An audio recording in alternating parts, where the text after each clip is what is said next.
So good afternoon. Good afternoon, Farah. It's good to have the new youth representative with us today. Thank you. Thank you very much. Good afternoon, Farah. Good to see you.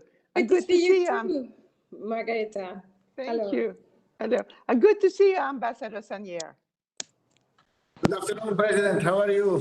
I'm fine, thank you. How are you? I'm okay. Thank you. Thank you. Good. Glad to hear.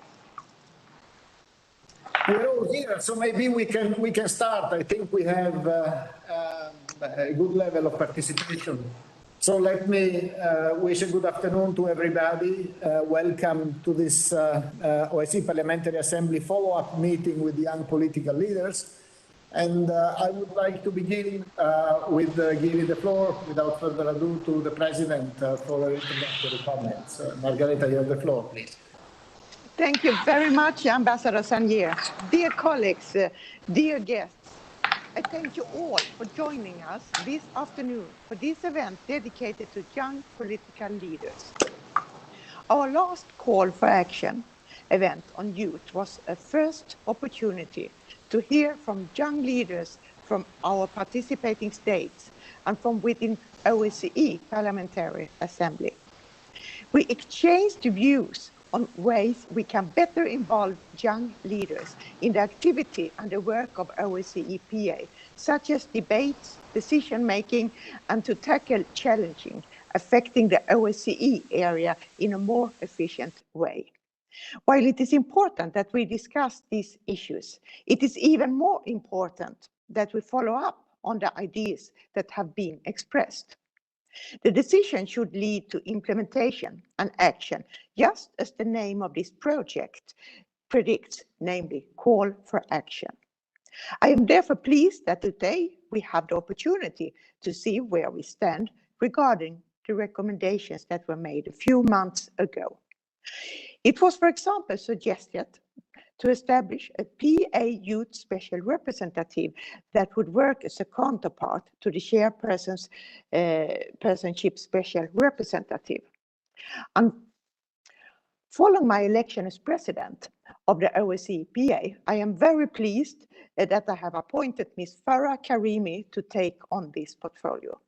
Ms. Farah Karimi is head of the delegation of the OSCE PA from Netherlands. Ms. Karimi is as well vice chair of the ad hoc working group on migration and very active in the work of OSCE PA. And I'm convinced she will do an excellent job, as always, a special representative on youth. Welcome to this duty as well. The meeting with young political leaders in May did as well decide to organize a follow-up meeting after the summer break of the suggestions put forward and how to turn those ideas into concrete initiatives and actions in the OSCE network. This meeting is the follow-up on the May meeting. To promote young parliamentarians, it's necessary to follow up on decisions to be able to measure the result and changes. And I hope we are ready to take this step.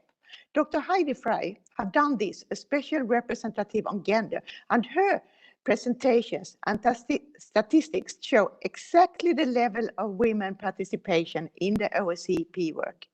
And I do look forward, when it's possible, to receive such statistics of such high standards on young people's participation, because then I'm sure the political awareness will increase about the importance of young parliamentarians' participation. What we also have seen from other fields is the importance of networking to increase young people's participation in decision making. This is another issue I see as important to implement and follow up. And I will just say a few words about my national parliament in Sweden. I have noticed a change of the average age of MPs, and these achievements have been possible because of the party's youth organizations network, statistics and measurement, of course, to include young people in decision-making process and political activities. Today is the average age of MPs in Sweden 45 years, and 23% of the MPs are 35 years old or younger. The youngest MP who was elected 2018 was 18 years old, the same age as when a person had the right to vote. I mention this just to exemplify it's possible to increase the level of young people in decision making and in Parliament, and I'm convinced that OSCE PA can be an active part to increase young people's participation around the OSCE area. I will already thank all of you for taking part, and I do especially look forward to listen to what the OSCE PA Special Representative on Youth will say, Ms. Farah Karimi.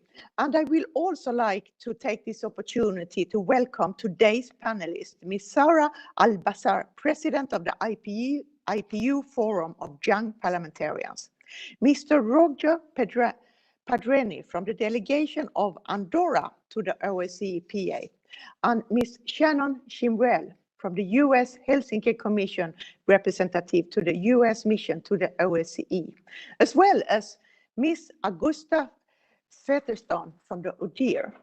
They will all provide us with valuable insights on how to provide more space for the participation of young leaders in the OSCE PA's decision-making process, how to facilitate networking for young parliamentarians, and how to foster greater synergies with the executive structures or youth issues. Thank you again for joining us today, and I wish all of you a pleasant and inspiring afternoon, and I look forward to take part of your discussions. I will give the floor back to Ambassador Sandier. Thank you very much. Thank you very much, Madam President, for setting the scene for this discussion, but also for sharing the Swedish experience, which is one of the things we would like to do in our meetings. So in a way, transferring also best practices among OSCE countries. Now in the program, we have the Secretary General, who unfortunately was taken by an unforeseen last-minute commitment.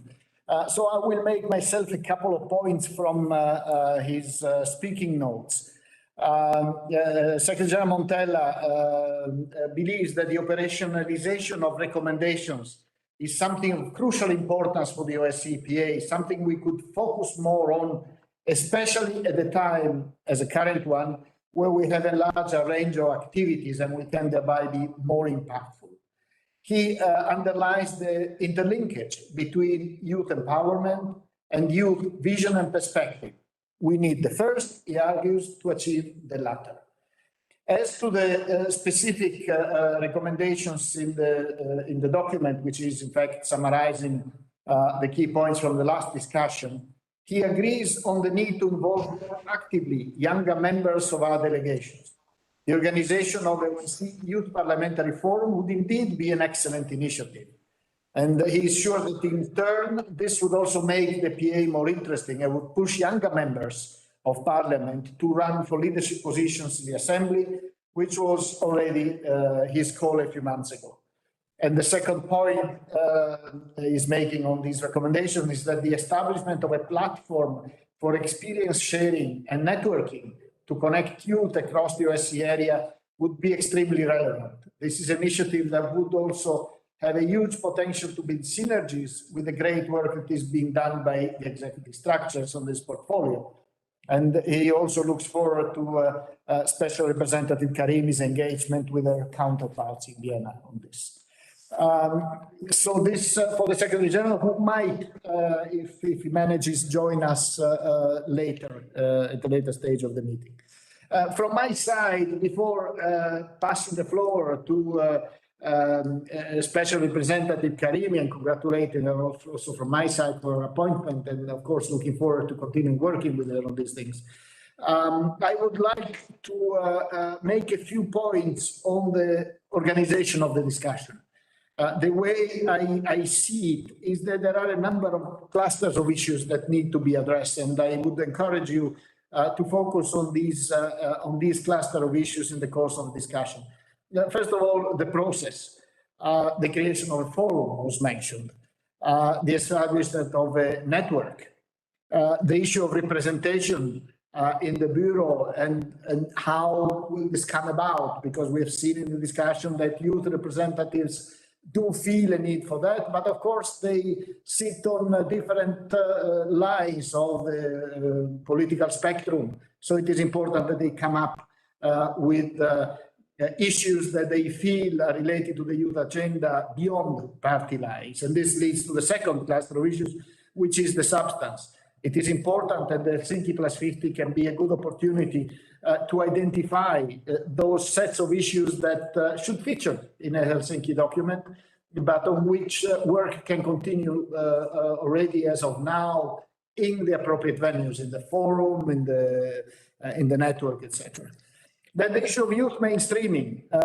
It's important. How can it be done? How can it be monitored? How can we make sure that there is a youth perspective in all relevant aspects of the activities of the Parliamentary Assembly and more broadly of the OSCE?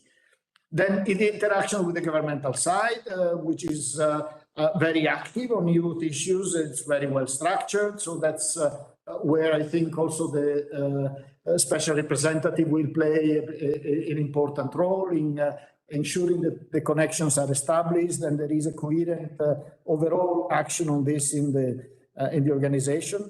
And the last point is the role of the civil society. We're talking about creation of more Helsinki committees across the OSCE area. Helsinki Youth Councils was mentioned in our previous brainstorming. So maybe going in that direction would be a useful way to ensure and to engage with the civil society as a multiplier also of the activities and the proposals that can come up in the fora that will be activated under this agenda point. So these, as I see it from the result of the last meeting, would be the key clusters of issues. Having said this, now we can start with the speakers and the panel, and I would like to give the floor once again with my warmest congratulations to the new special representative on youth, Her Excellency Farah Karimi. Farah, you have the floor. Thank you very much. Thank you very much for warm welcoming, and also thank you very much, President Sederfeld and Ambassador Zanier for this opportunity. So I am really, really honored. So thank you again. And it is also an honor to deliver my first speech as the newly appointed Special Representative on Youth Engagement of OSCE PA. So I am thrilled by the opportunity of serving the young generation in these challenging times for our world and for the OSCE. So I was young myself when I started with my political engagement and activities in the country where I was born as a high school and university student in the end of 70s and beginning of the 80s of the 20th century. So I got involved in activities, demonstrations, and strikes in the struggle of Iranian people for freedom, equality, and social justice.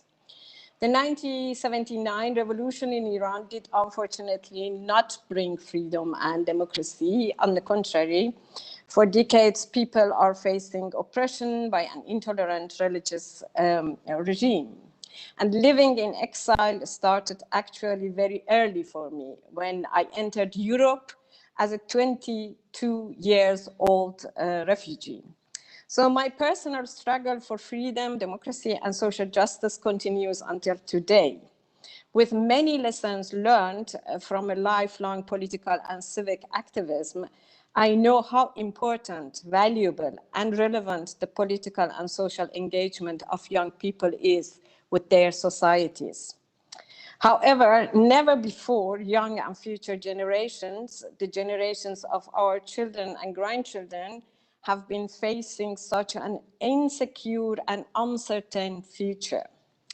Greta Thunberg's words, spoken during the impressive mass demonstrations in Berlin, by mainly young people, which simultaneously took place with demonstrations in other big cities of Germany and other countries last week, were not only alarming, but they made me also very sad. Greta said, and I quote, "The people in power, they simply don't seem to give a damn about us." End of quote. Ladies and gentlemen, we are failing our children if they feel not heard, not seen, and not taken care of by us. As parliamentarians, we are part of political power structure in our countries, and we must act now.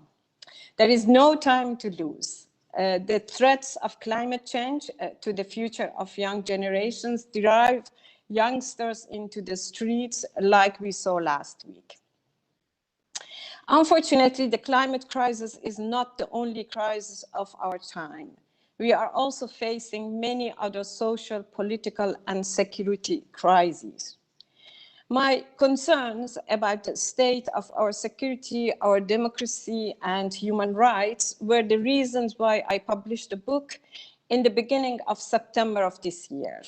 In my book, In the Name of Freedom, How Our World Has Become Increasingly Unfree After 9/11, I am trying to make a balance of the war on terror and the impact of that on the lives of people, in particular young people.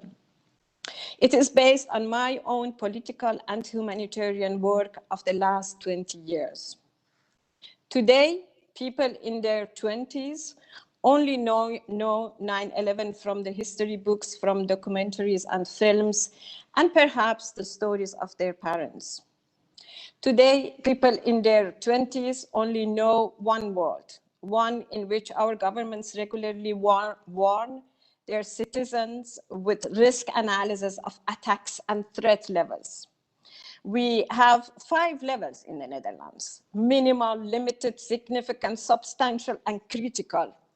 In recent years, the Dutch authorities assessed the terrorist threat level as significant and sometimes as substantial. Welcome to the post-September 11 world.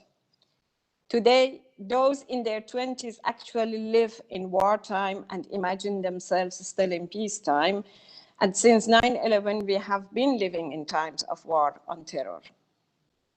So the act of terror on 9/11 was not an act of war perpetrated by an enemy state, which hit the US quite unexpectedly.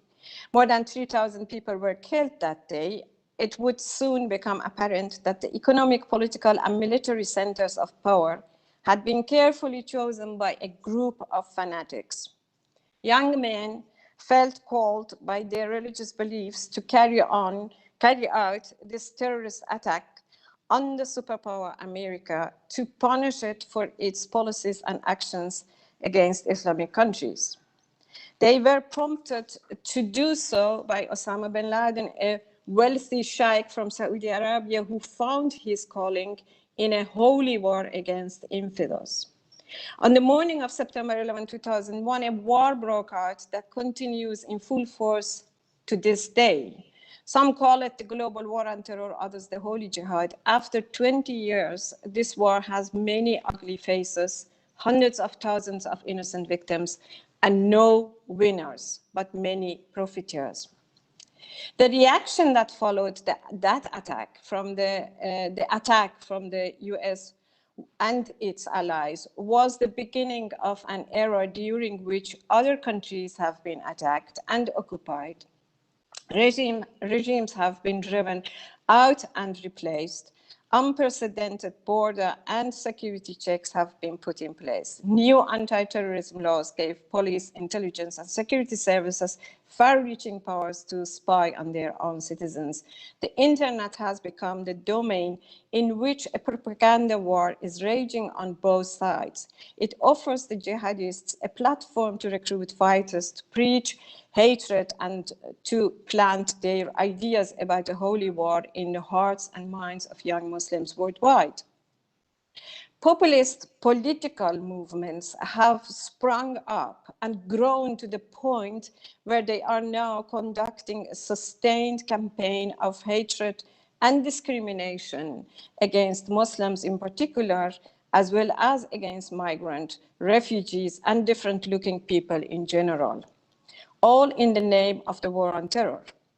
Political and social polarization, which seems ineradicable, is the scourge of our time. For weaponry, for military interventions alone, and for the expansion of civil and military intelligence services, many billions of euros have been spent. The social costs cannot be quantified. The consequences of the global war on terror and the Holy Jihad have many dimensions. The damage done to human rights and international law by secret torture sites and infamous prisons like Guantanamo Bay and Abu Ghraib is one of the most painful chapters of this war. So the list of terrorist attacks carried out in the name of jihad is long too. The vast majority of these attacks took place in the cities of Islamic countries. Also, almost all major European cities have now been rocked by terrorist attacks. Madrid, London, Paris, Barcelona, Berlin, Brussels, thousands of innocent people, especially in Islamic countries, but also in the West, have been murdered.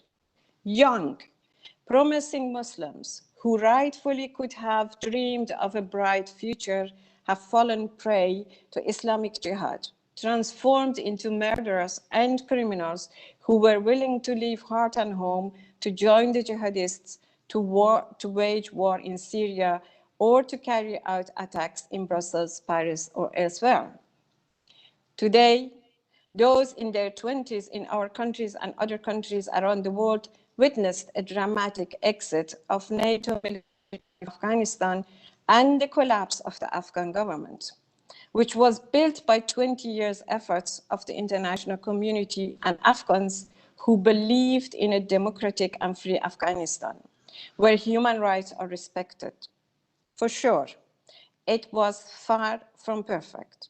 However, what we see in Afghanistan now is catastrophe. We are witnessing day by day how the Taliban, who only could take over the power by extreme acts of terror, mostly against innocent people of Afghanistan, even schools and hospitals were targets of bombings, how these Taliban are strengthening their grip on the population.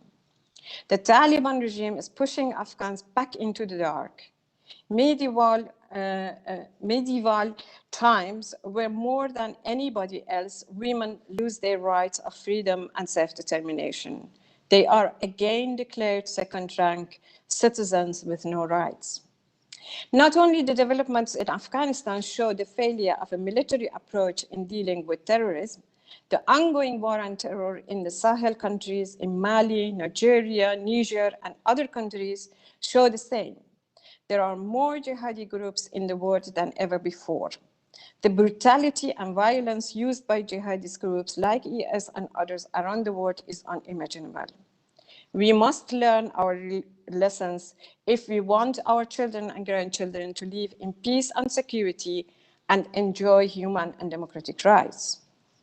All events show that the balance after 20 years of war on terror is downright negative.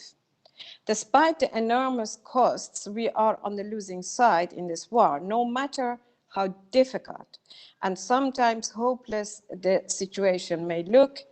Giving up is not an option. We also should not look away. We need to take a long and serious look at our neighboring regions, the Middle East and Africa. A massive investment in diplomacy, in peace activities, in socio-economic cooperation for sustainable development, in strengthening human rights, democracy and civil society is needed more than ever. Dialogue, dialogue, and more dialogue. By that, I don't mean engaging in a debate simply to prove you are right.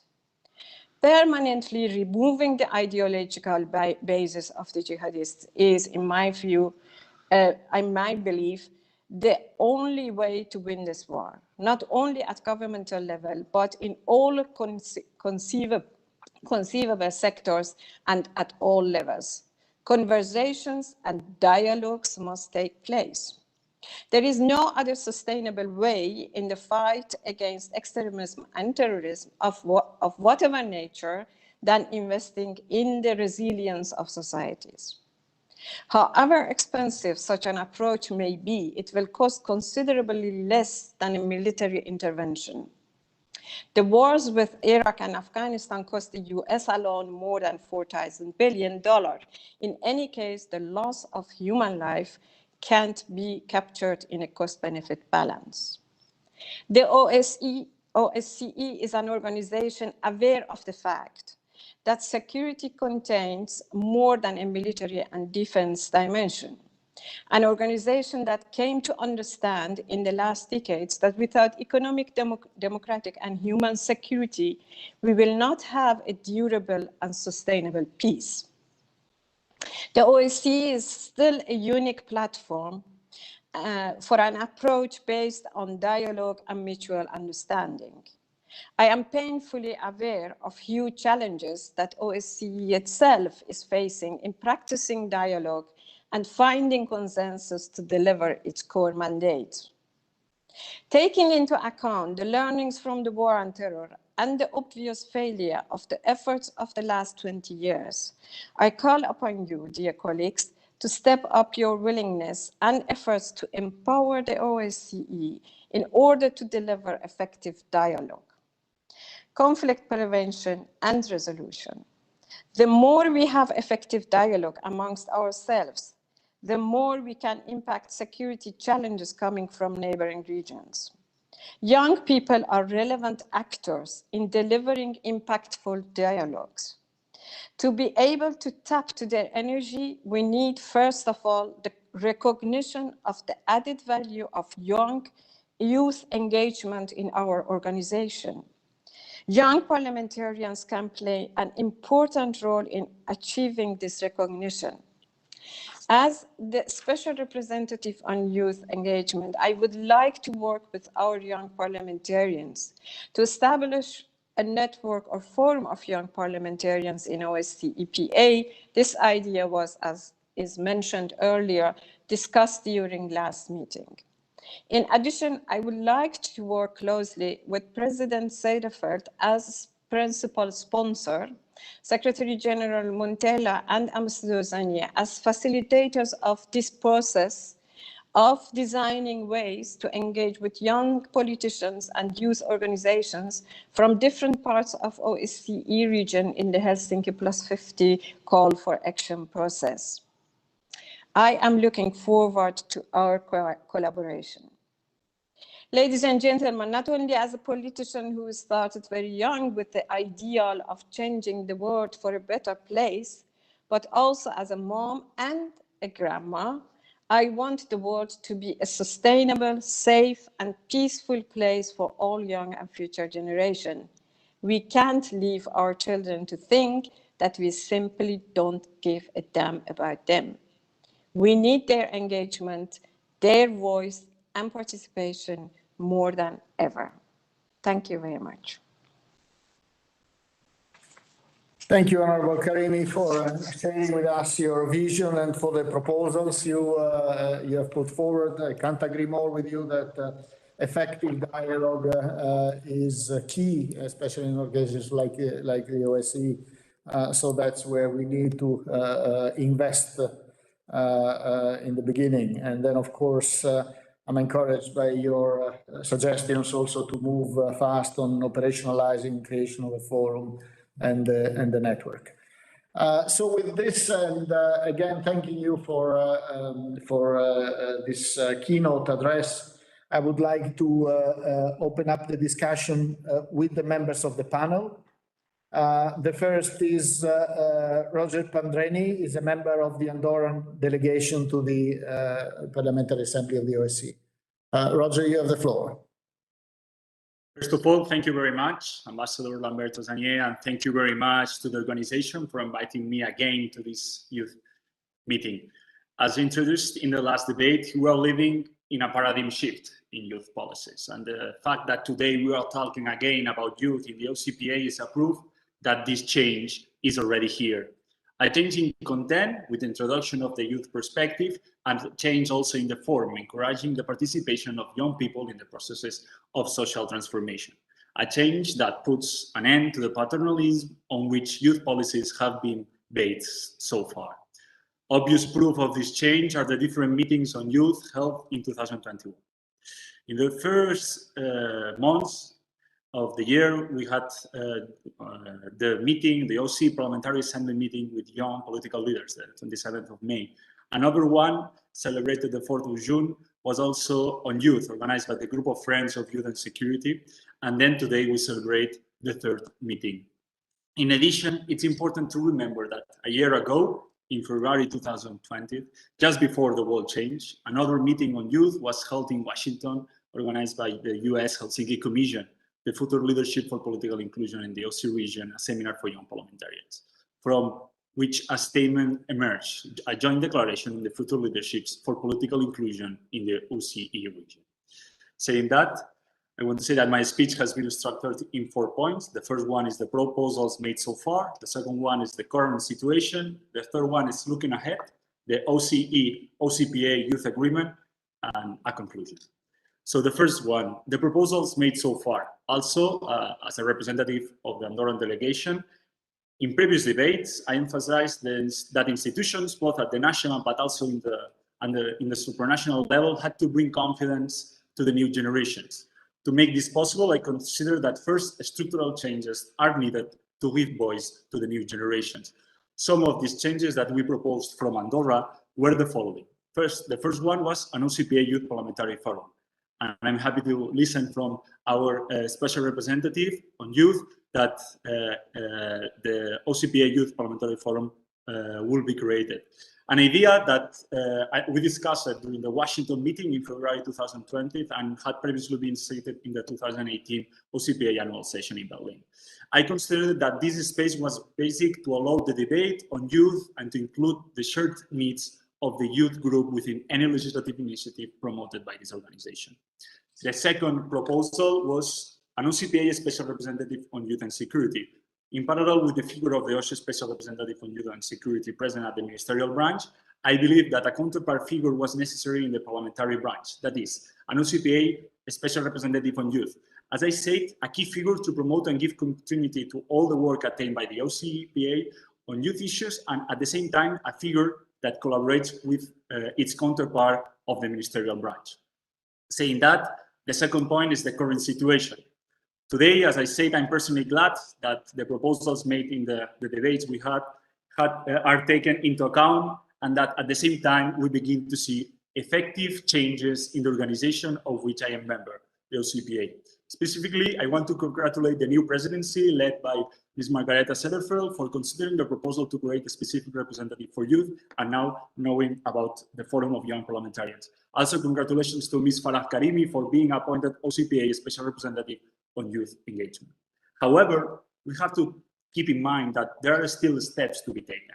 And I encourage all the members of the OSCE PA to promote and establish specific structures for youth participation and representation. In addition, from the conclusions of the meeting of May 27th of this year, we can draw two bottom lines that are, from my point of view, fundamental.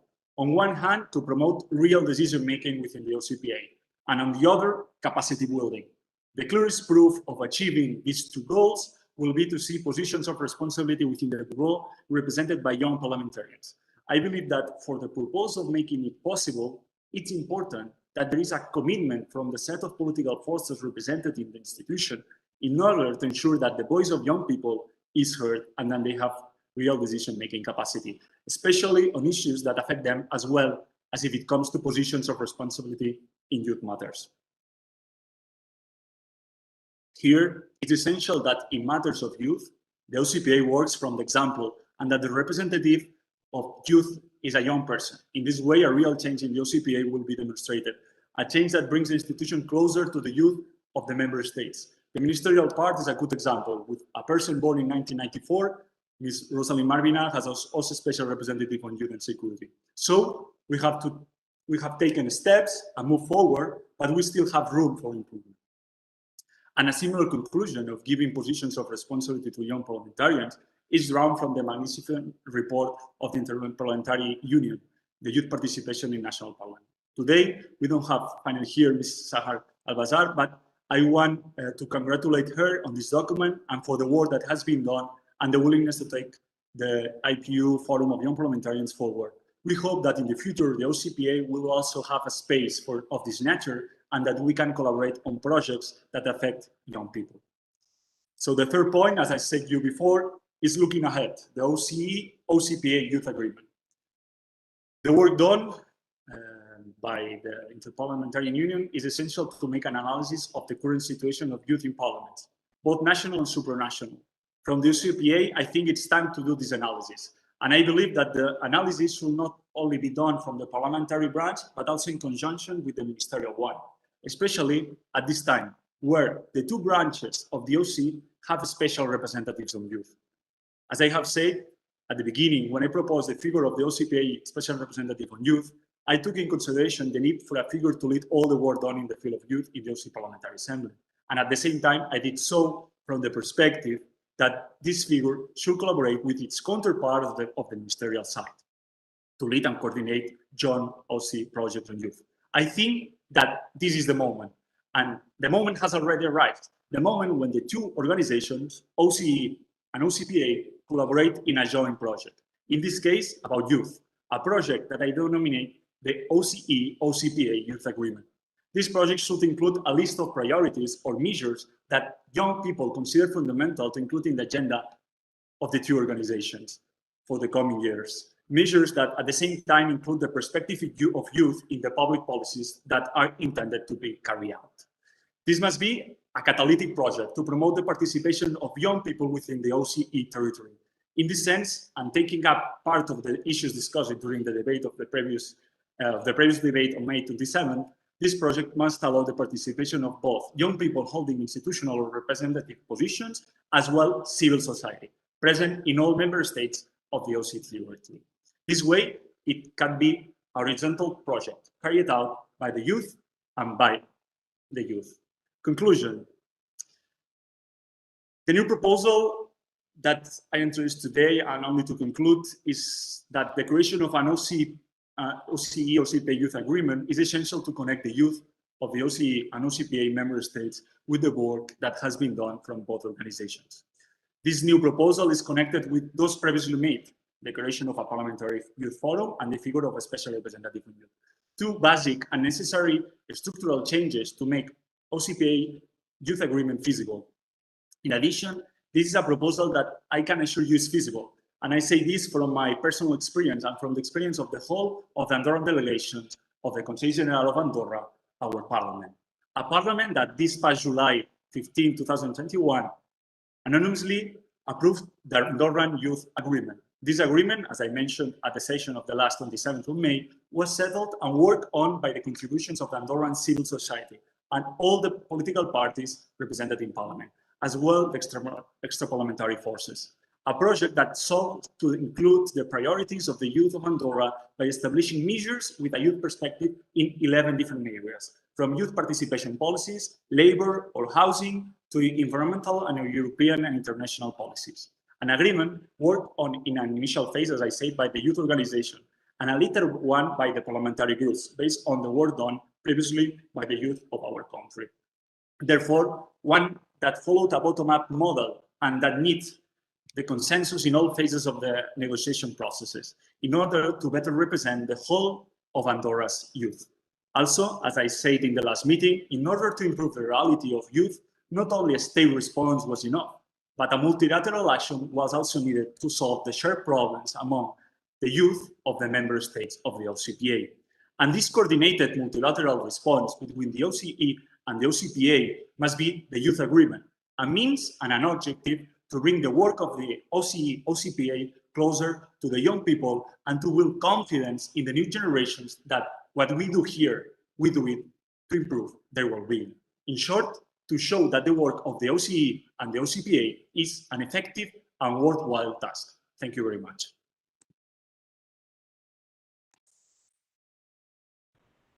Thank you very much, Mr. Padreni, for your very operational suggestions and also for sharing with us your perspectives from the experience of the Andorran Parliament. Let's now look at the civil society angle, and I would like to give the floor now to Mrs. Shannon Simrel. She's the representative of the US Helsinki Commission to the United States delegation to the OSCE. Shannon, you have the floor. Thank you, Ambassador.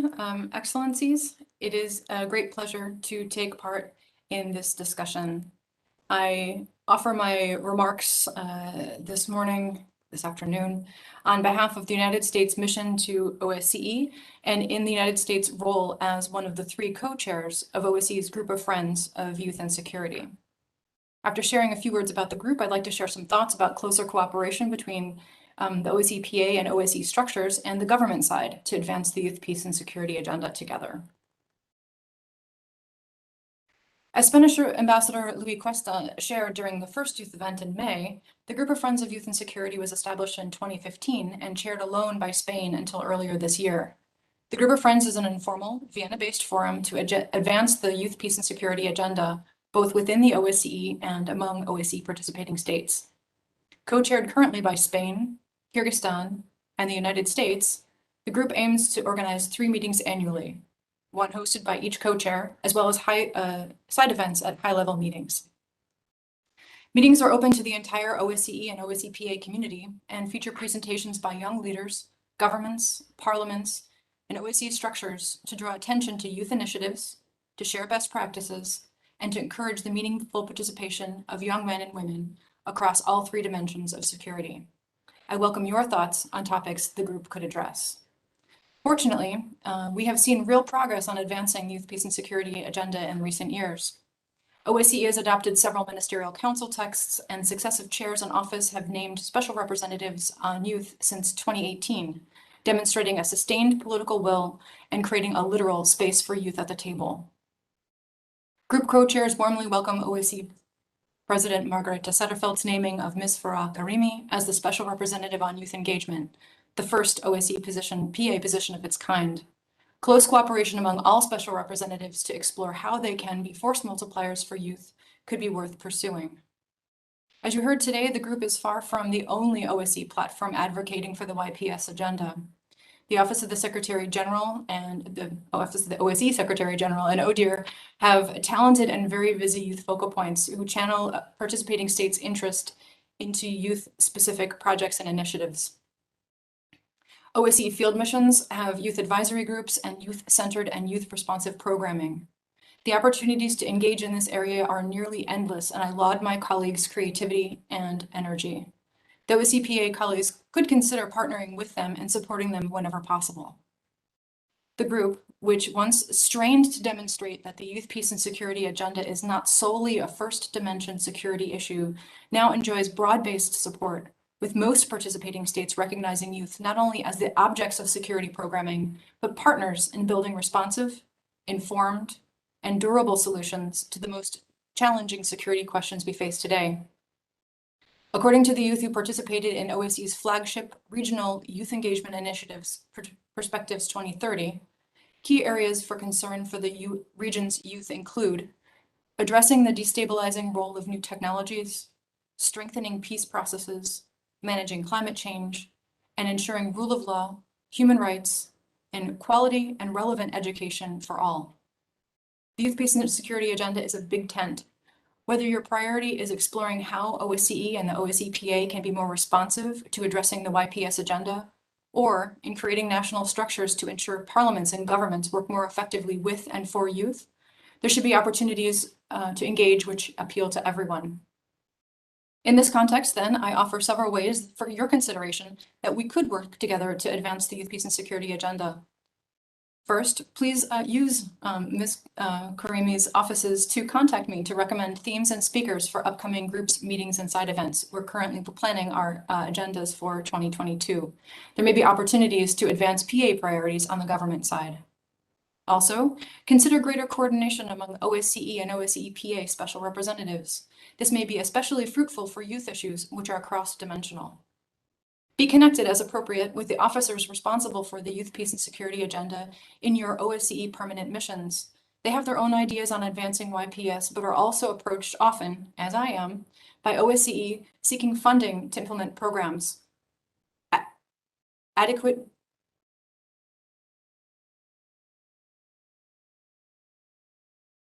Oops. Excuse me, I had a technical issue.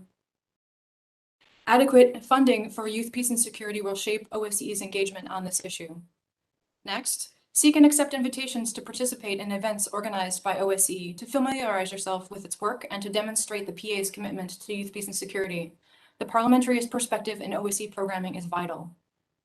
The United States will continue to affirm the especially close link between the Women, Peace, and Security agenda and the Youth, Peace, and Security agenda. Watch for and consider opportunities to advocate for women and girls as appropriate in your public pronouncements.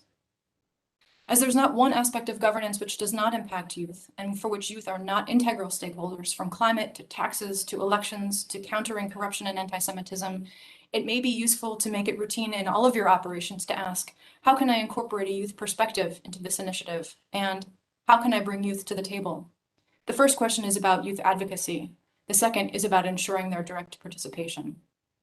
Finally, as food for thought, and from someone who has seen the fruitful debates which occur during the gatherings of the OSCE Parliamentary Assembly, I asked the group to consider what opportunities, if any, does the upcoming OSCE PA winter meeting present to advance the YPS agenda, and where does the OSCE PA believe the discussions on YPS should be by the next annual session?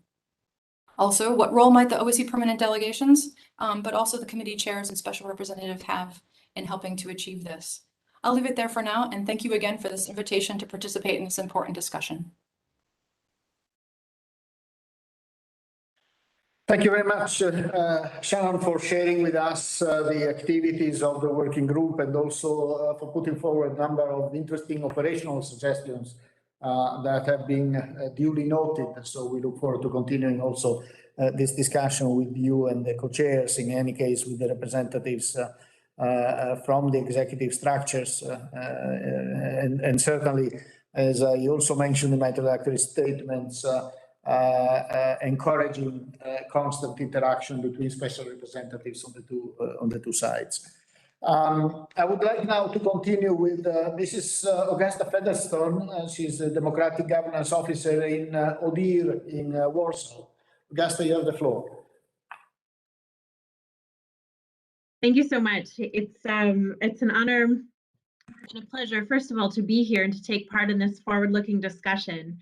But certainly it's an honor to follow two so well-esteemed colleagues in their remarks earlier. So I'll try to be up to par, as it were. I'd like to bring our conversation to a more programmatic and maybe operational level and share a little bit more about ODIHR's work in the broader field of youth, political, and public participation, and how maybe we can draw some lessons from existing or ongoing initiatives and really find those intersection points between what we're trying to achieve in this forum and what's already happening elsewhere in the OSCE region. So, as you well know, I have the pleasure of working in ODIHR's democratization department, where some of our primary stakeholders are democratic institutions such as national parliaments and political parties. When it comes to youth engagement in these structures, sometimes what we find is there's a lot of hand-wringing and lamenting that young people aren't engaged and we don't know what young people want and so on. And I mean, these are maybe valid points to bring up, you know, something like, I think the statistic is 2% of MPs globally are under 30, and political party membership in Europe is amongst young people is very low as well. But you know, I actually really reject this notion that institutions don't know what young people need in order to engage.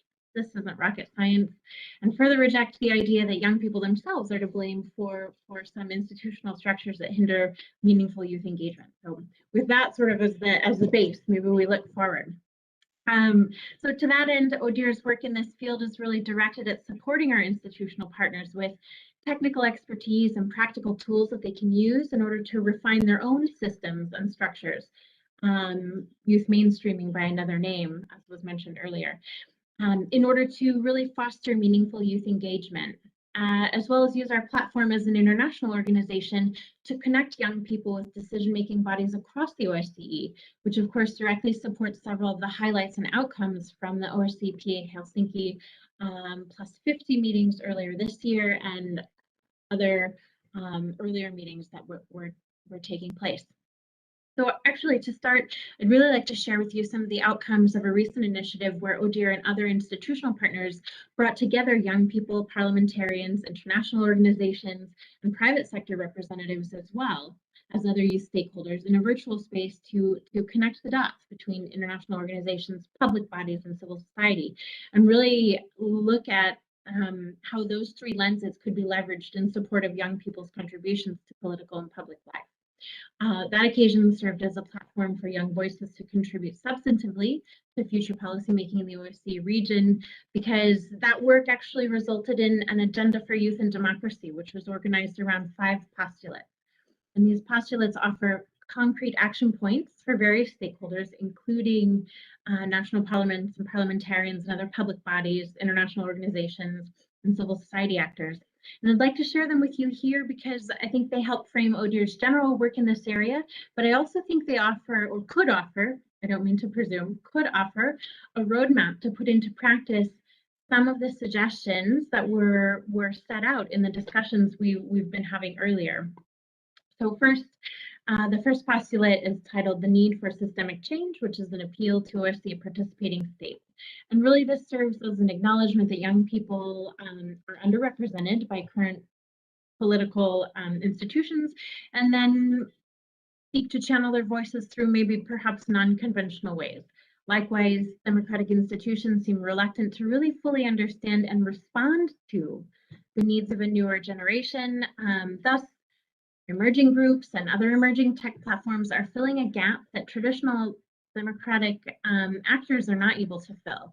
And I think we've seen this in light of the COVID-19 pandemic, climate change, youth unemployment, and a so-called digital revolution, really changing the ways that citizens, maybe not even only young people, but citizens in general are acting with institutions, interacting with institutions. And so this makes transparency and inclusiveness of the political process that much more important. ODIHR already works in this direction, of course, by supporting parliaments and political parties in a variety of ways to ensure transparency and inclusion, not only of young people, like I mentioned, but of course, women, people with disabilities, and other underrepresented groups. Our office also supports work on parliamentary codes of conduct and other tools that have broad societal benefit. We also seek to support democratic institutions with youth-focused research, really to address the paucity of youth-specific data.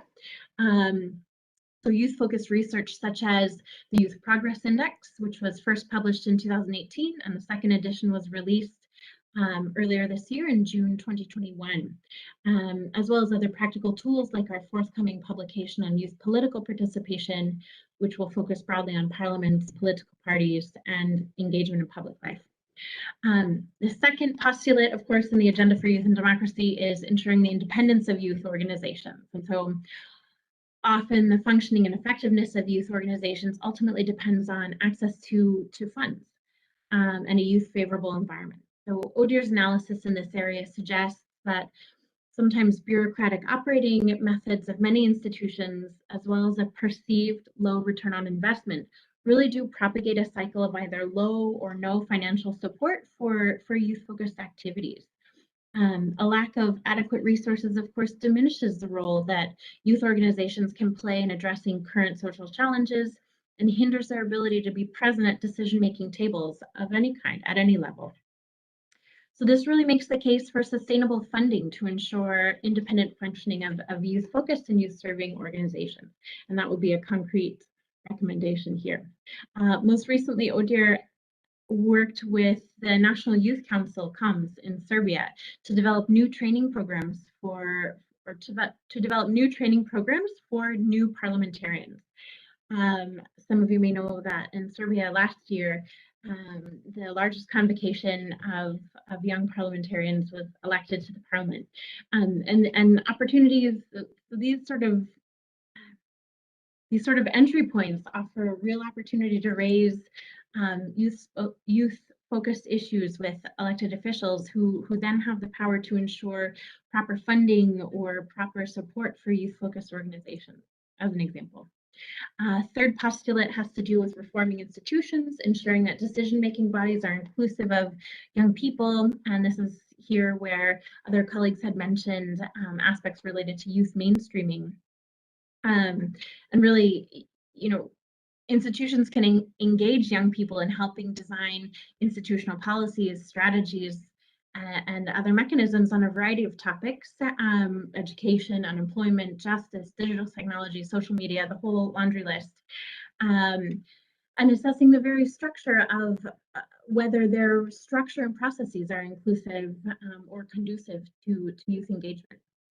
ODIHR specifically is working with parliaments on youth assessments that can help identify opportunities for reform.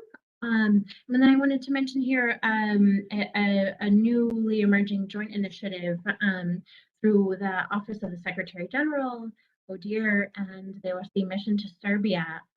We're working on a youth mainstreaming initiative, and later in October we'll be hosting a series of digital roundtables, really to pick apart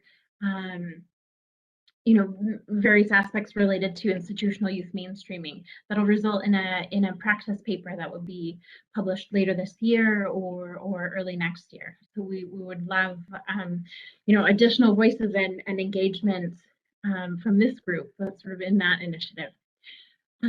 Only two more, I promise. Fourth postulate is, upholding activism and creativity. Recent research suggests that youth engagement is increasingly channeled through non-conventional means, and that young people are more likely to use digital tools to make their voices heard, including signing petitions, expressing opinions on social media. Young people participate in large-scale protest movements that focus on issues of importance to them. By acknowledging and following youth-led movements, decision makers can really listen to young voices and consider them. Today, institutions, ODIHR included, often fail to reach young people in part due to, I think, bureaucratic communication policies and outdated channels of communication. I was speaking with Ms. Karimi about this just a few days ago, was trying to delve into this issue. I personally have to work with my colleagues in the public affairs unit to schedule 2 weeks in advance. It's hard. It's hard to mesh sort of immediate communication with bureaucratic structures in this way. And just to that end, institutions and young people do use different communication channels, and sometimes that results in a lack of consultation with youth representatives. Conversations are often structured in a way that hampers maybe meaningful participation of young people and puts them into a listener mode. And so I think this postulate in the Agenda for Youth and Democracy really offers institutions real opportunity to reflect on how they communicate with their constituencies in general and make reforms in that space. And to me, that seems like a no-brainer, a low-hanging fruit, right? It has nothing to do with changing actual or sort of entrenched policies, but really how we talk about it, how we engage with our constituencies.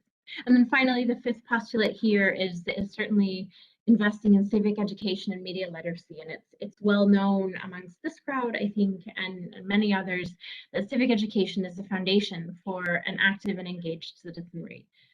Uneven or irrelevant civic education curricula do damage far beyond an immediate education goal due to a negative ripple effect, whereas quality civic education and other learning opportunities obviously have the opposite sort of sustaining effect.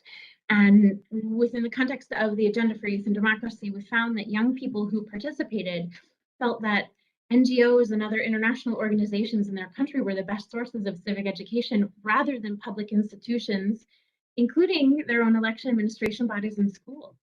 And this was a huge surprise to me as an advocate of both formal and non-formal civic education.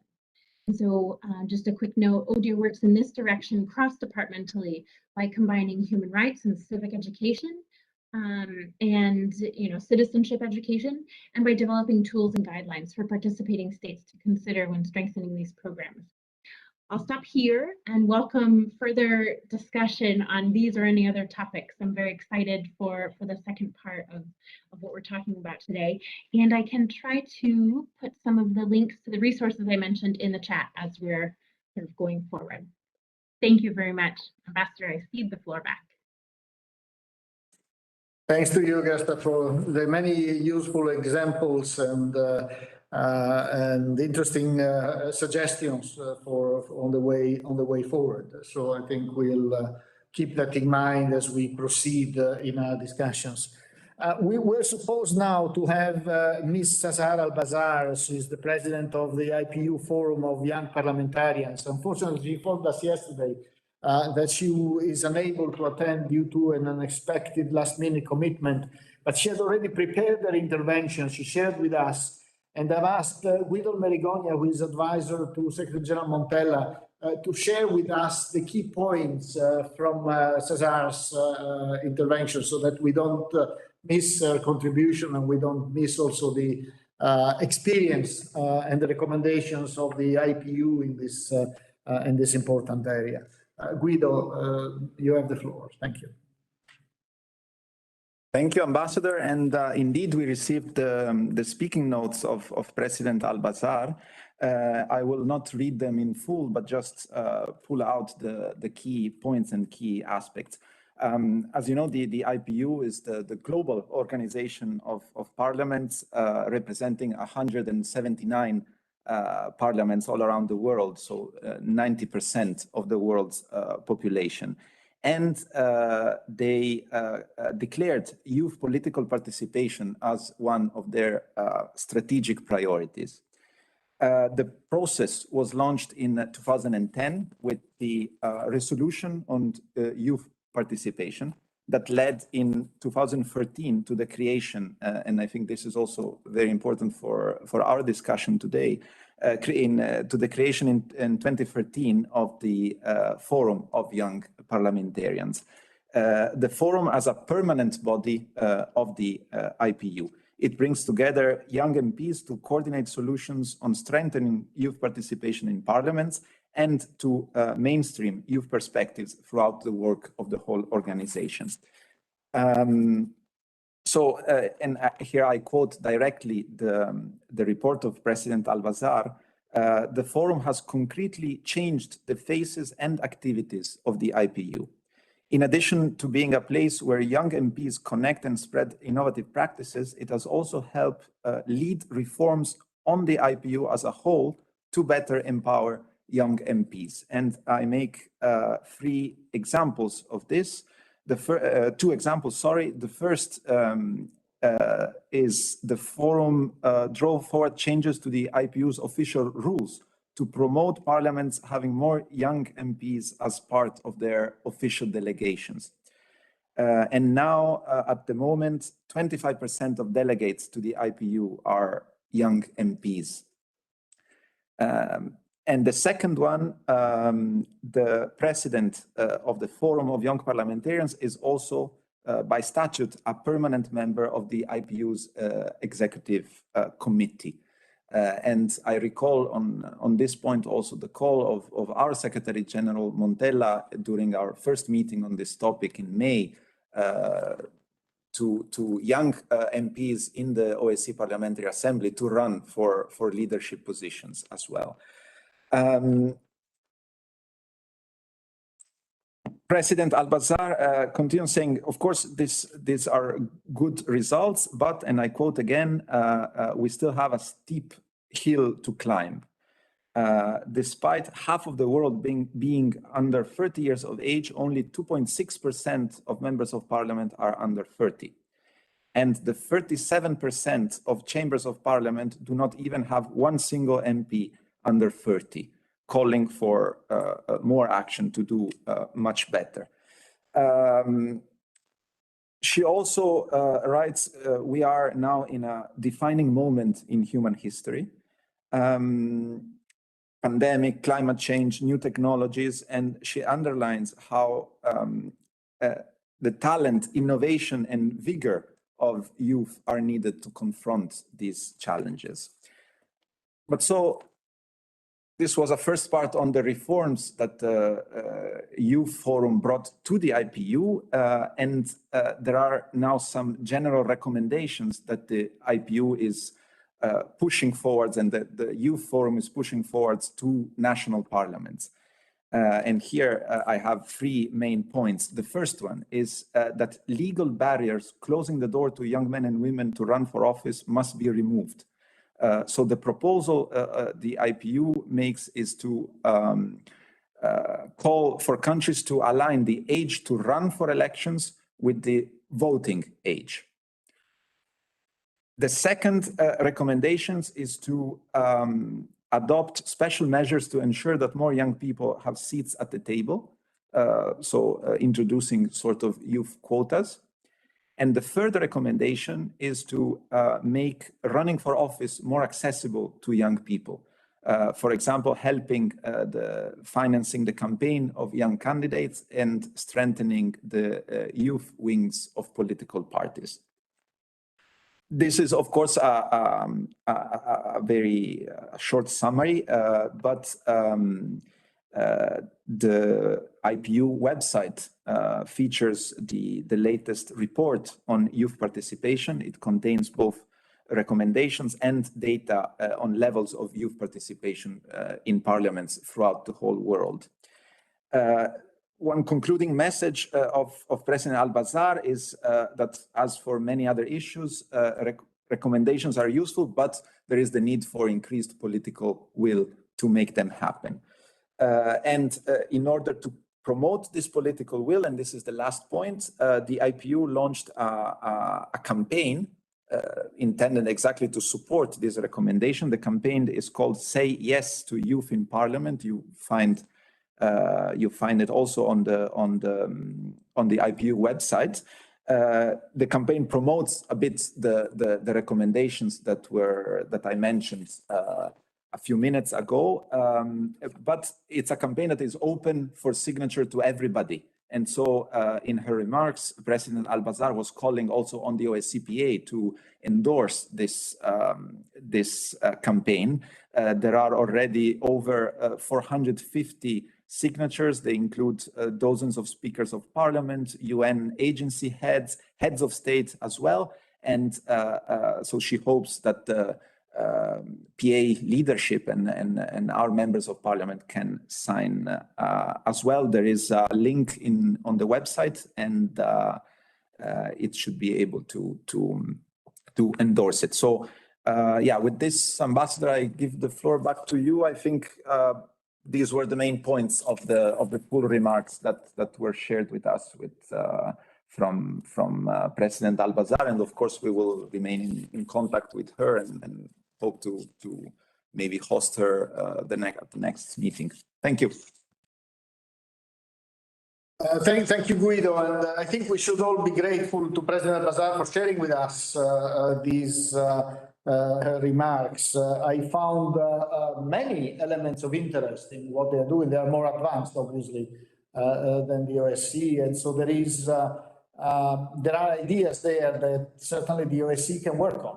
The forum, first of all, is a reality there. So maybe this points even more to the need to make progress in the space of the Parliamentary Assembly of the OSCE towards the creation of this forum. So perhaps this is one of the issues that could be focused on in the course of the discussion, how to proceed to create this. The point that I also retained from various presentations is one that Shannon Simmer was making, that youth should have a stronger role in developing responses to common challenges.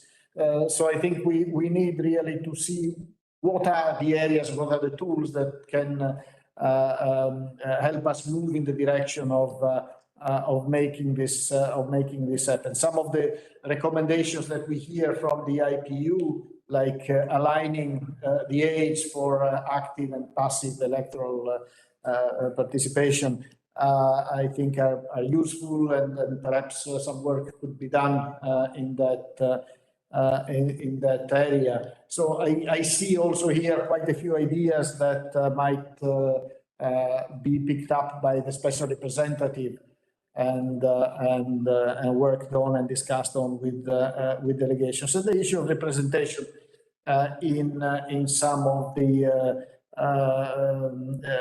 executive offices, in the case of the parliamentary assemblies, the bureau, is certainly one that is worth discussing further, how to make this happen and how to make sure that there is a youth perspective also at that level. Certainly, even there, the presence of a special representative on youth engagement is something that can bring this perspective also at that level. So this is where I would open the floor for comments, including from the panelists. So feel free yourselves to intervene on any of the issues that you've heard and to comment on each other's comments. But I have now a request from Senator Marilyn Mcfadden from Canada. So Senator, you have the floor for your own observations and comments. Thank you so much. I just want to make sure that you can hear me okay.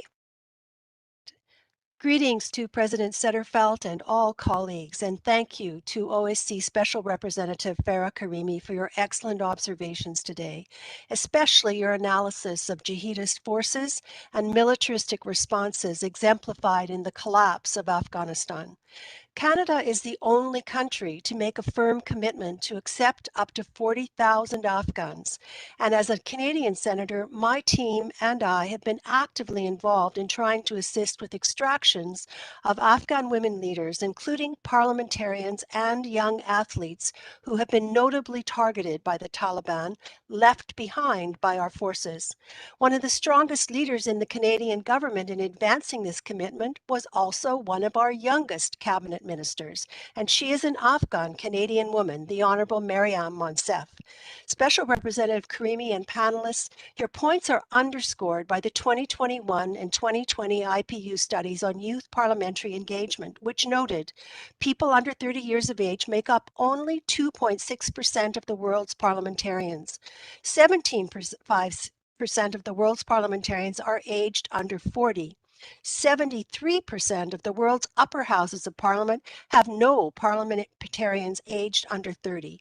Male parliamentarians outnumber their female counterparts in every age group, but the gender imbalance is less pronounced among the younger parliamentarians, with a male-female ratio of 60-40. With appreciation to you, Special Representative, and to the panelists, I'd like to mention some of the systemic challenges that I think most impede the participation of youth in politics and parliaments. The high costs of electoral campaigns. Legal barriers, as more than 60% of countries worldwide have a minimum age to hold office that is higher than the voting age. And perhaps most powerful, systematically perpetuated social barriers such as gender discrimination and gender-based violence, denying basic opportunities to social, economic, and political participation of women. In closing, dear colleagues, a week ago, Canadians voted in another minority federal government, and I will reintroduce my bill to lower the federal voting age to 16 in the new session of Parliament about to begin. Thank you very much.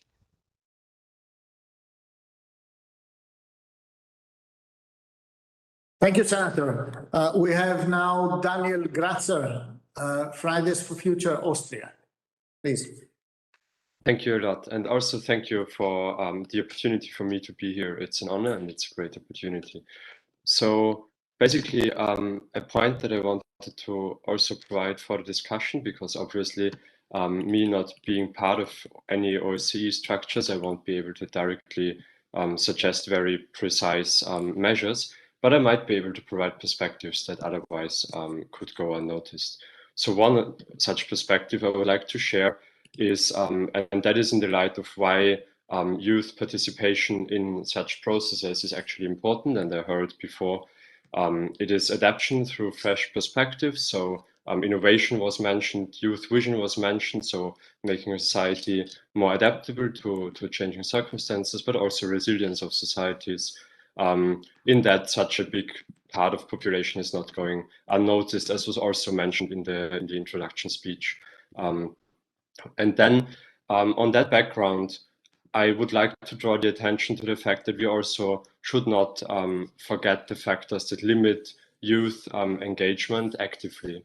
And this, I think, is not only a lack of structures that support it, but also dynamics that are in the way. And these we observe at Fridays for Future, so a very different kind of political engagement, but also we observe things quite directly. And what prevents this kind of youth engagement and what leads to, for example, that Greta Thunberg says that the voice that young people are actually ignored.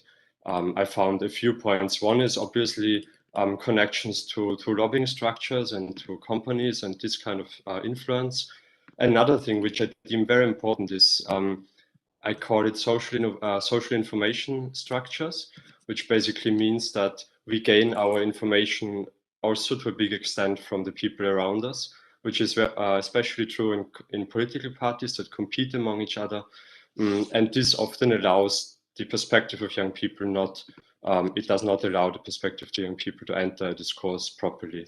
And then another is that this is further strengthened by the way these structures function right now. So what I would like to suggest here is, in addition to what I think I also mentioned in our last meeting, that trust in young people is really important, to provide a structure where there is an opportunity to make decisions and to change things effectively, is important for young people to gain trust in these structures and not to feel ignored, because feeling ignored would turn people away. And I heard it also in this discussion that young people engage in non-conventional ways, mainly in terms of political processes, and that has a reason, which is probably this. So that would be a wish I would like to post, as well as really looking at the ways to strengthen the dialogue and strengthen the informational exchange across political groups and across age groups and also across worldviews, because this, I think, is a social dynamic that really impedes youth engagement and also our response to the many global crises. So thank you again, and thank you that I can be here.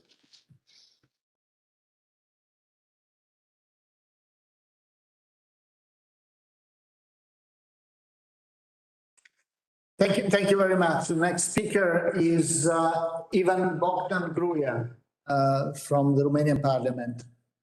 Mr. Gruyere, you have the floor.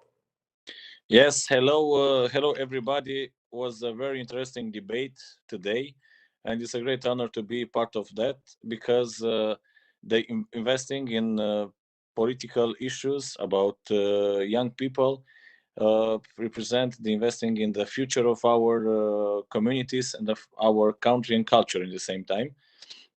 I listened every opinion of this conference. Are beautiful ideas, our main ideas, and the next step, in my opinion, is to take call to action and to set our goals for long time, medium, and the very first time, and we should take to action. And I already wait to go and to see and to meet each other offline, face to face, when the pandemic conditions will request that.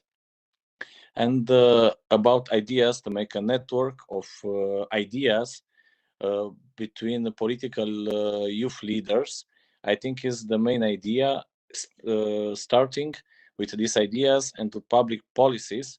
And we could take, in my opinion, good facts from any country and to multiply in the other countries in the network.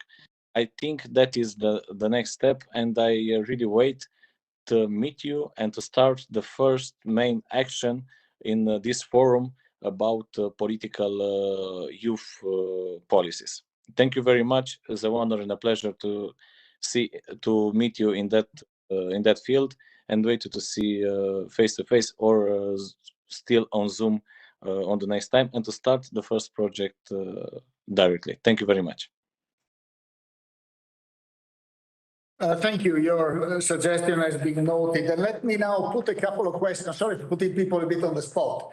but a couple of rather direct questions. The first is to Farah Karimi, as the newly appointed special representative. There have been calls now from various directions on creating this network. Is this something that you might be available to facilitate? I think there is appetite for that. So we could create something that turns into a more permanent discussion forum, and this can help doing what Bogdan was just requesting, that is identifying issues that should be achieved on the short term, other medium terms, and other in the longer sort of Helsinki +50 perspective. Yeah, no, thank you very much, Mr. Ambassador. That actually allows me your question to just share with you a couple of actually ideas that I am now thinking about, also listening all these contributions, very, very valuable contributions. And one of that is exactly actually the point that you are making. I have the idea that as we need really to deal with this issue at 3 levels. The one is actually the OSCE level, what we are mainly talking about it now. And that has to, for me, also, again, 2 parts. The one part is, how can we achieve more coherence and coordination in the work on youth and youth engagement between the executive branch and OSCE Parliament's work? So I think that's something that I want to pay more actually attention to that, and I have been able to talk to some of people in the secretariat, but also ODIHR. I had the pleasure of talking to Augusta, for example, earlier. So that would, I think, be one cluster of work that we need to do, a little bit more coherence and coordination there.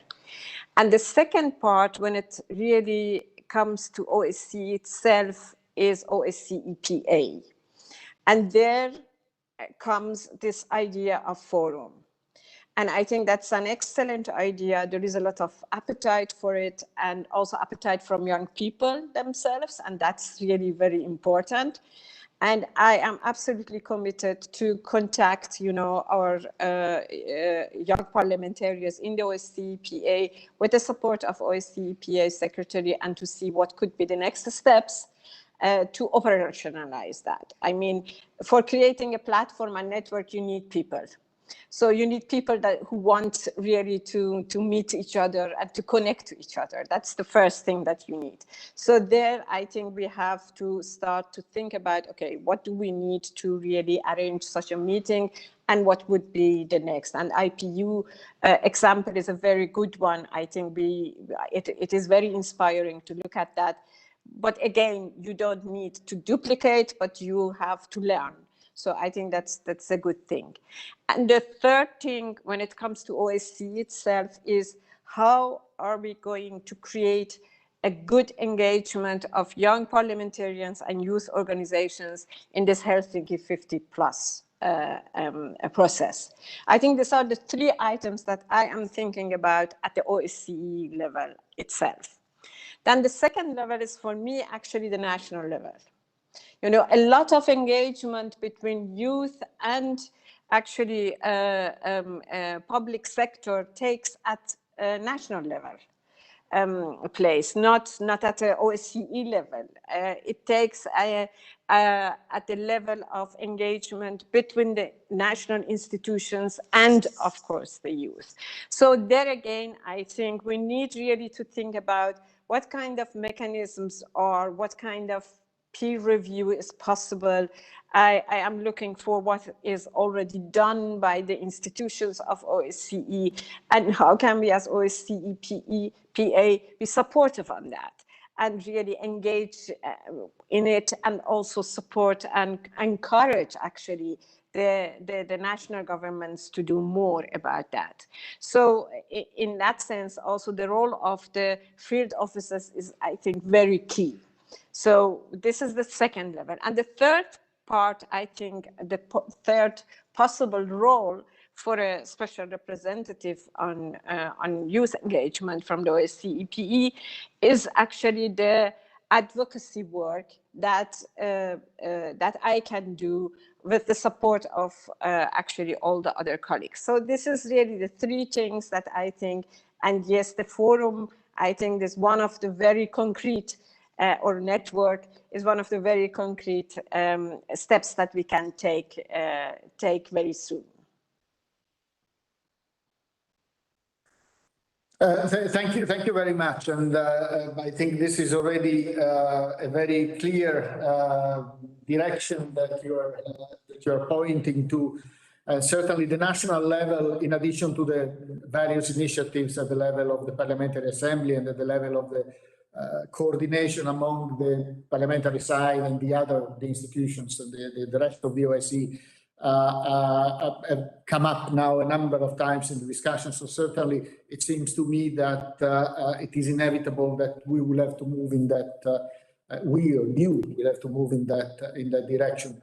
On the peer review, actually, it's a very interesting idea, and that's something where we could look a bit more in depth to see how parliamentarians can engage more and support that. That's the spirit also of the methodology in the call for action context of encouraging parliamentarians to intervene with governments and to propose policies that we see that that are working in other places and that respond also to OSCE main principles, if not commitments. One word of caution on the field operations was work is obviously very useful, but of course there is an imbalance there in terms of their presence only in selected areas, and we need to make sure that we don't single out countries with field operation vis-a-vis everybody else. So we need to also make sure that our policies are uniformly applied and encouraged across the OSCE area. I see that President Sederfeld would like to intervene at this point. So, Margareta, you have the floor, please. Thank you very much, Ambassador Sanier. I would like to also express my gratitude to all participants in this discussion and to our distinguished panelists. I think it has been a very interesting discussion, and you have highlighted several both problems but also thoughts about how to move further on and what could be the next steps. And I would like to say that I stand totally behind our special representative, Ms. Farah Karimi. I think she is a woman of action, and she have already started to think about what will be her next step and how to include and the perspective of youth in the OSCE work of OSCE PA. And I do very much agree with the special representative on that there are several levels on this work, and we need to target them all, and we can't do everything by ourselves. We can't and we shouldn't intervene the wheel again. So we should use the good thoughts, good experience that are all out there, and also build relations, connections, exchange views. And what I also see is one idea that's already have been expressed here of several speakers is the issue of a forum. And I noticed that special representative already have catched it. So I think that's one of the important issues that will be on the agenda in close future. And also when Ambassador Sanier talked about the peer review and methodology, I think this is important. And but I would also like to say to prioritize what should be the next step, because nobody could do everything at the same moment. And there we need to prioritize among all the ideas, what is the most important thing. And I would like to go back to also to measure. What should we measure? What do we want to reach?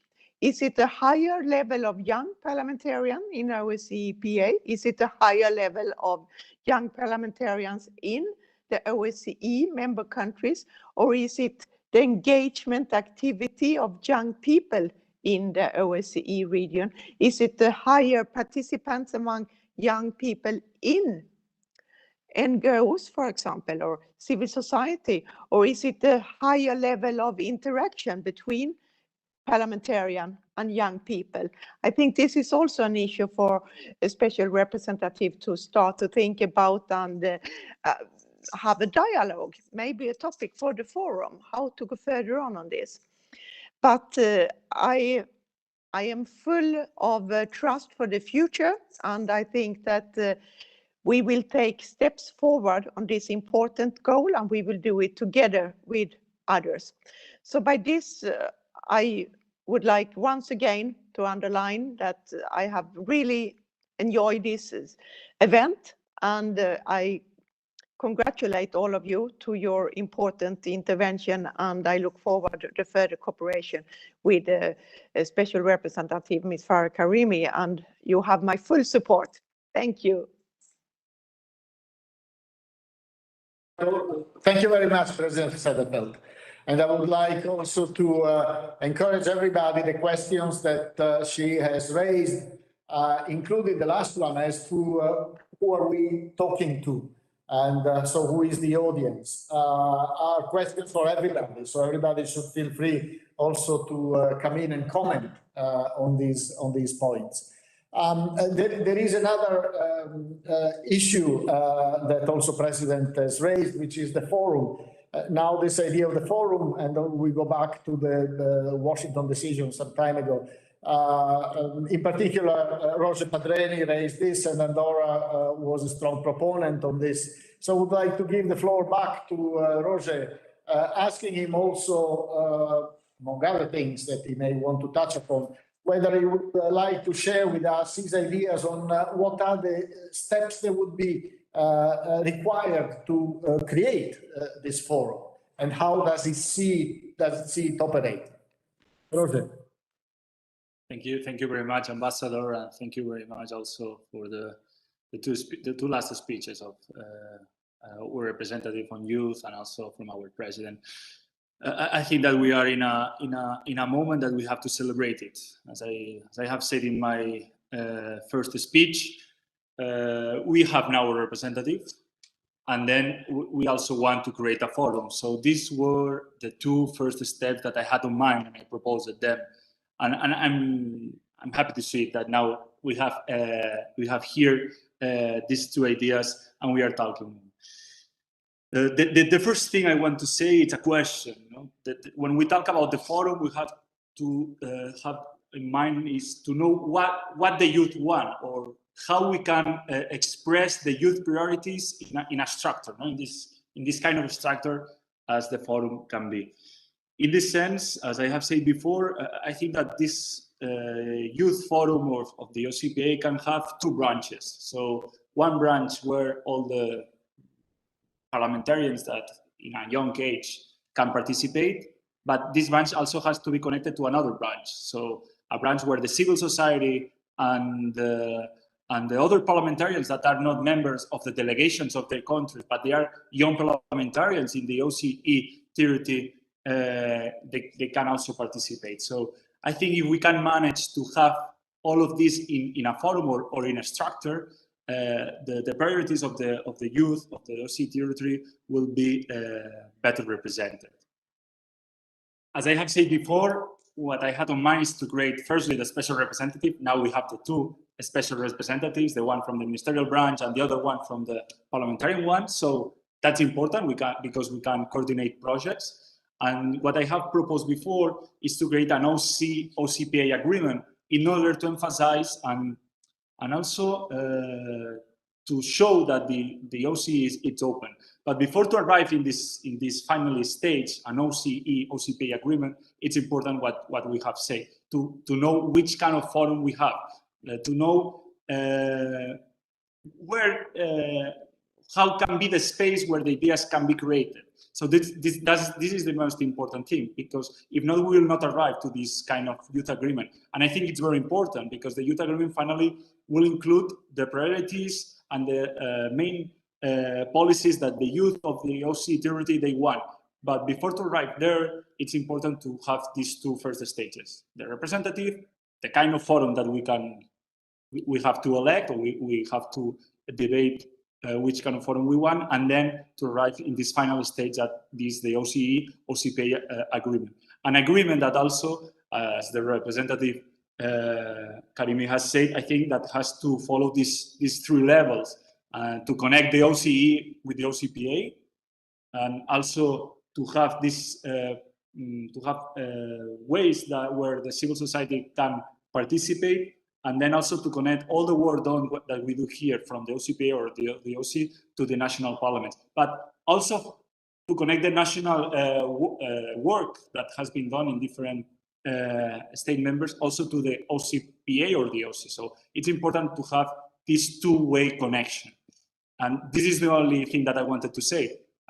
As I have said, my point of view of the forum is it's a forum that can be a forum structured in two branches, the one from the member of the OSCE PA, and the other one connected with this first branch, structured with representatives of the parliaments of the OSCE PA members, state, and also the possibility that the civil society can participate. Thank you, Ambassador.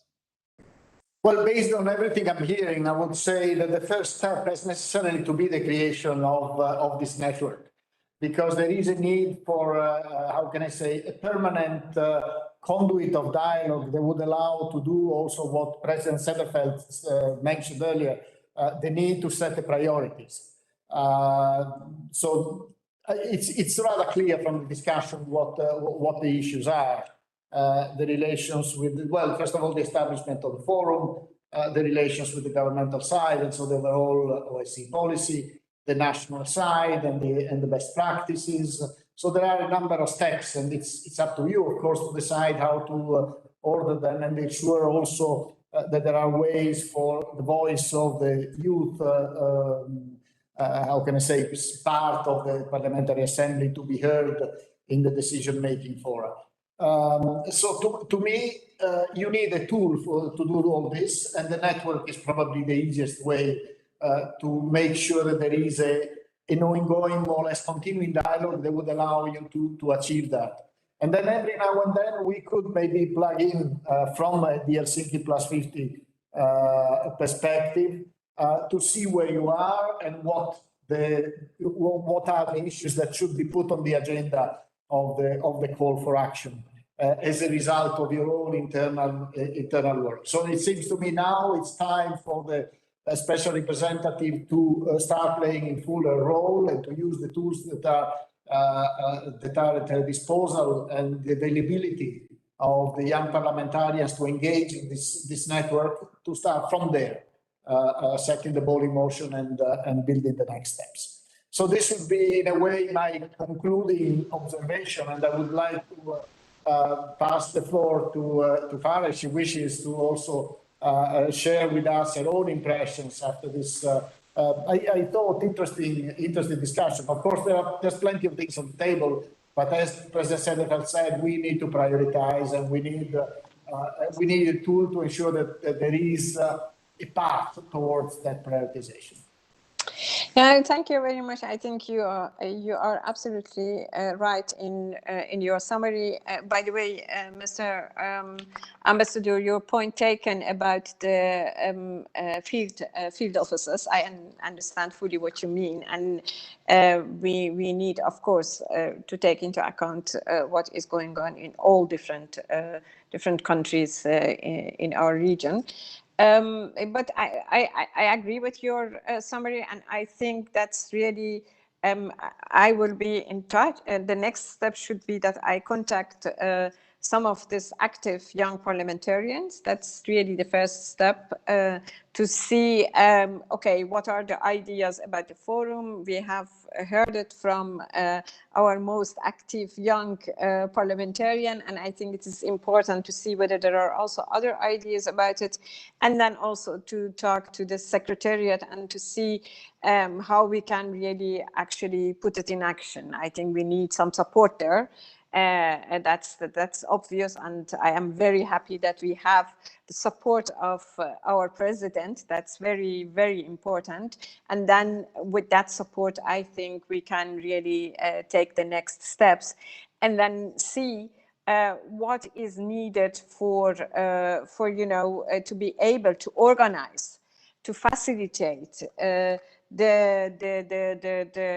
coordination and collaboration between the institutions, and also to really to hear the voice of the young parliamentarians in the different countries, so that we can prioritize the issues and maybe really to bring it also in the next step to what you are mainly involved in it with the Helsinki Plus 50 process. So I think it is clear, it is really this has been very valuable to me, so to understand also a little bit the landscape. And yeah, we have to start and to act. I think that's the action needed, and we have to do it with our young colleagues together. Thank you very much, Farah. I wanted also to ask the other panelists if they've got comments themselves in this kind of concluding part of the meeting. But I see that Secretary General Montella joined us. He would like also to make a few final comments. Roberto, please, you have the floor. Thank you very much, Ambassador. I was listening from half of the meeting because I was busy, and I apologize for that, in another call on Belarus with leaders in Belarus. But I just wanted to congratulate you, Ambassador Zanier, for this initiative. Again, very much right on target. And Farah, thank you very much for, I heard your entire, let's say, reply, where you outlined a little bit what are your priorities. I think what you said is absolutely common sense. You have very clear in mind what are the steps that we can take. Indeed, the International Secretariat will support you in putting together a list of the young people that we have in all the delegations, so that we can provide you the know-how in order to create this forum. I think this is an excellent idea. It will be initially an informal network that you kind of coordinate and lead with the support of the International Secretariat in terms of giving contacts and making the contacts for you there. And of course, Madam Chair is here with me, is our contact point for the youth. Together with Ambassador Zanier, will give you all the support that you need in order to create this network.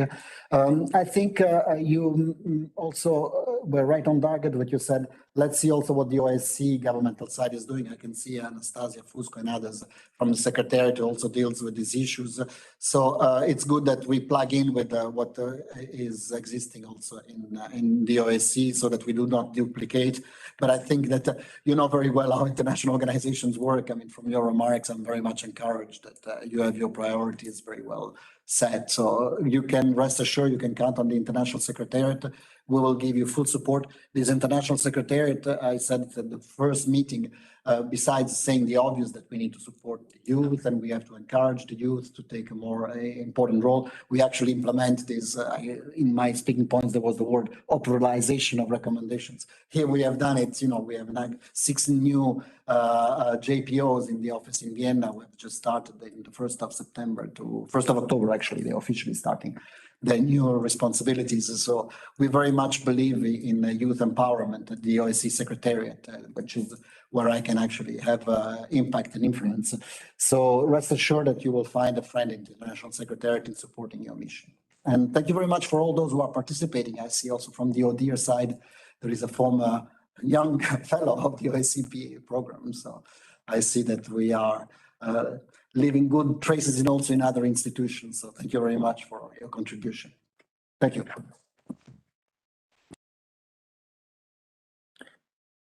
Thank you very much, Secretary General, for your support, for your kind words. I think we are heading towards the conclusion. Any other panelists wish to comment?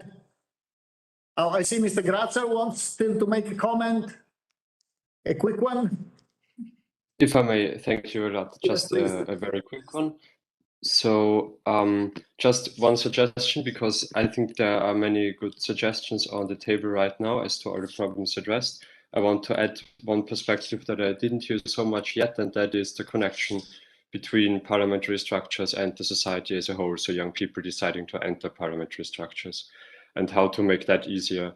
And I think one big perspective here, of course, trust that it pays off. And here I think we see some kind of deficit, that young people don't enter that so much because they don't trust that they can make a difference there. And the second is also self-efficacy. So young people not entering these structures because they don't think they're able to. So to solve these two issues, I would like to suggest, and that might be connected with the youth forum or council, to have some processes that actually include young people from civil society, not part of any organizations, so that it's a very public and open, accessible process, which also has set power to decide or to change certain things. So it also is able to build up this trust and is able to foster discourse among political groups, and also is able to make politics more accessible to young people. So thank you for the time. Thank you very much. Certainly the civil society role is an important one, and I myself in the beginning mentioned the Helsinki Youth Councils as an example of a mechanism that could bring the civil society closer to the parliamentary environment of the OSCE. So certainly this is an area that should be taken into account and on which work should continue in the context of the broader discussion or action plan, if you want, on youth in the OSCE and the parliamentary side. Now I see two more panelists who would like to make quick final comments. Shannon Simbrel first. Shannon. Thank you, Ambassador. I just wanted to thank everyone again for the opportunity to participate in this wonderful discussion that has gone beyond discussing, but to action. It should be a model for not only the PA, but also one that the delegations can also take on board. We continue to be very fortunate that we have a long-standing, wonderful, and productive relationship, not only between our U.S. Helsinki Commission, but between our U.S. mission to OSCE here in Vienna. And we look forward to following as we are able, and supporting when appropriate, all the wonderful things that the PA is doing on youth engagement and empowerment. Thank you. Thank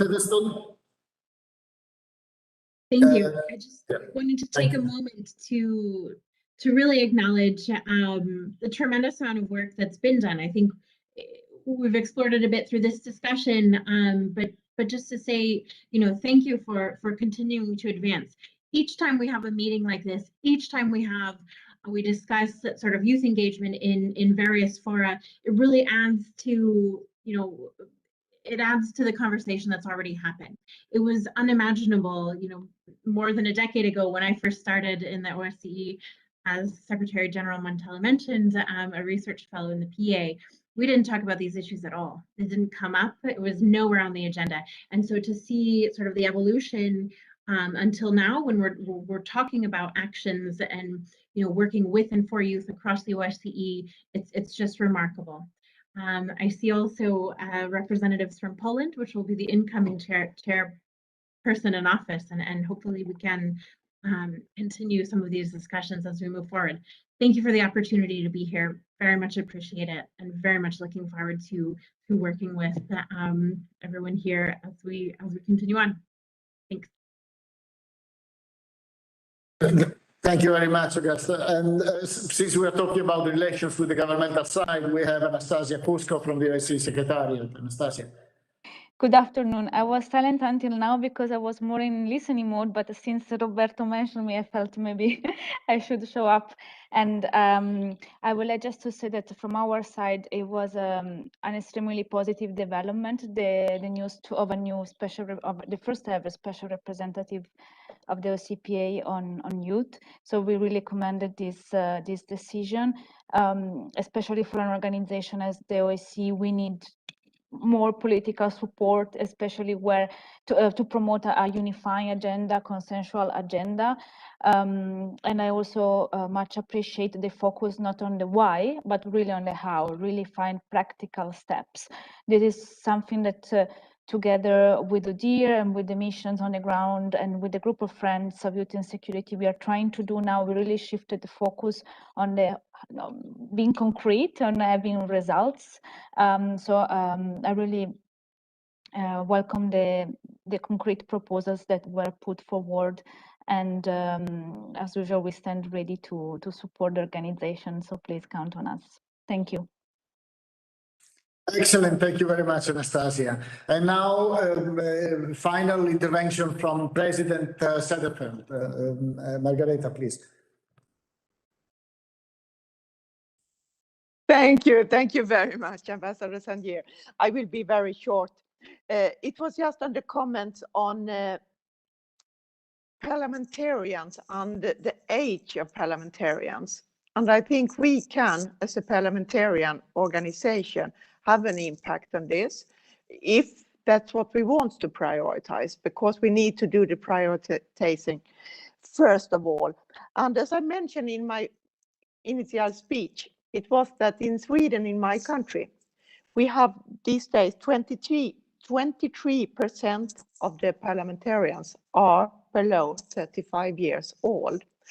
And this haven't happened by itself. It's of course a lot of work behind it. And one thing is the networking, one thing is the youth organizations, and of course to measure the age of the parliamentarians.